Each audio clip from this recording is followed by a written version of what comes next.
Ang mga tao, lalo noong nakaraang siglo, ay may kaugaliang magbigay ng kahulugan sa lahat ng bagay, maging ng mga kulay.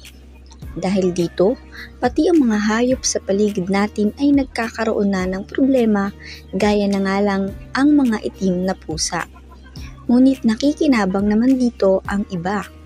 Sa video po na ito ay sasabihin ko sa inyo kung ano ang ibig sabihin ng pagkakaroon ng isang puting pusa sa bahay.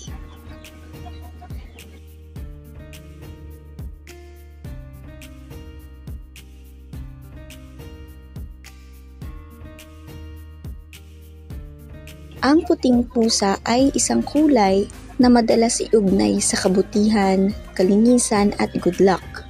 Ito ang dahilan kung bakit sa maraming bansa sa buong mundo ay tinuturing ang mga pusa bilang tagapagdala ng pinansyal o magandang kapalaran at kaligayahan.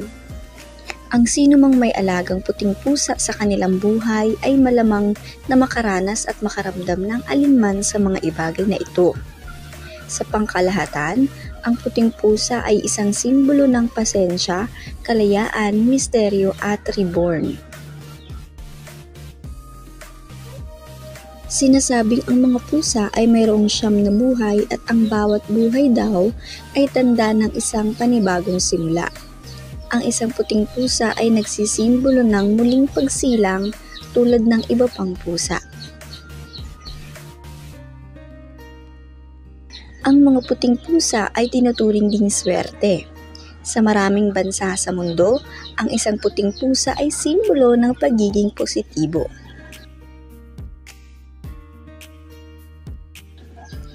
Bukod sa mga nabanggit ko kanina, ang mga puting pusa ay may ilan pang mga kakaibang katangiang sulit na banggitin.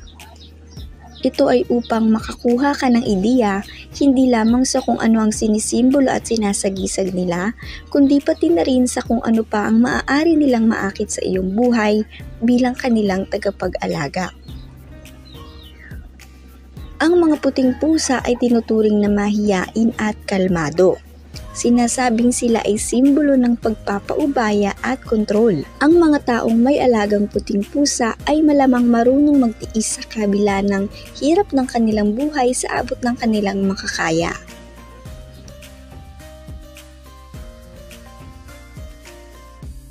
Kapag ang isang puting pusa ay bumisita sa iyong bahay, ang ibig sabihin daw ay may parating na pera sa iyo. Pinaniniwalaan na makakakuha ka ng mas maraming pera at tagumpay sa darating na mga oras. Ang mga puting pusa ay nais na gugulin ang karamihan sa kanilang oras sa pagtulog. Kung nakakita ka ng isang pusa sa paligid, maaaring ibig sabihin nito na kailangan mo nang magpahinga mula sa kung ano man ang iyong ginagawa. Ang mga puting pusa ay tinuturing din bilang mga tagapagsuporta sa kanyang tagapag-alaga. Mayroon kasi silang koneksyon sa kalikasan at sinasabi nila sa mga tao na gamitin ang kanilang lakas upang gumaling. Yun lang po muna para sa video na ito. Don't forget to like, share at subscribe for more cat updates. At bisitahin niyo din po ang ating official Facebook page, Twitter at Instagram. I put the links in the description of this video. Bye!